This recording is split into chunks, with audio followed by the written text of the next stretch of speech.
এই প্রথম এই মোটরসাইকেল চালাইতেছি আমি। কারণ bus, truck, pick up, private, micro সবই পারি, কিন্তু মোটরসাইকেলটা পারতাম না। মোটরসাইকেলটা খুব আমার ভয় লাগতো, যে মোটরসাইকেল খুব কঠিন, আর মোটরসাইকেল খুব ভয়াবহ একটা জিনিস। তো নিজেদের ভিতরে একজন একটা মোটরসাইকেল কিনছে, সেক্ষেত্রে আমি সাহস করলাম যে আজকে মোটরসাইকেলটা চালান শিখমি। তো সাহস করে মোটরসাইকেলটা চালাইতে গেলাম, দেখলাম যে না, মোটরসাইকেলটা আমি চালাইতে পারি।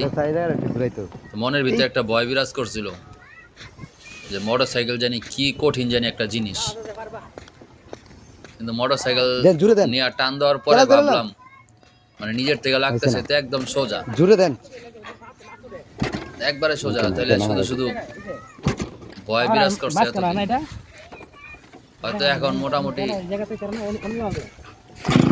সব ধরনেরই পারো। পিকআপটা একটু অনেক সময় স্টার্ট দিতে একটু সময় লাগতো নতুন অবস্থায়, এখন আর স্টার্ট দিতেও তেমন একটা ভয় লাগে না। তো সহযোগী আছে আর 4-5 জন আমার সাথে আমার শেখানোর জন্য গেছে।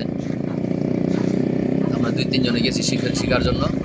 তা মোটামুটি সবাই কম বেশি দেখা যায় পারি। সাইকেল চালাতে পারলে, যে সাইকেল চালাতে পারে তার জন্য মোটরসাইকেল একবারে সোজা। তো দেখলাম যে না, মোটামুটি যাও হাত ক্লিয়ার হয়ে গেছে। সবাই দোয়া করবেন জানি আমি আরো ভালোভাবে মোটরসাইকেল চালানো শিখতে পারি।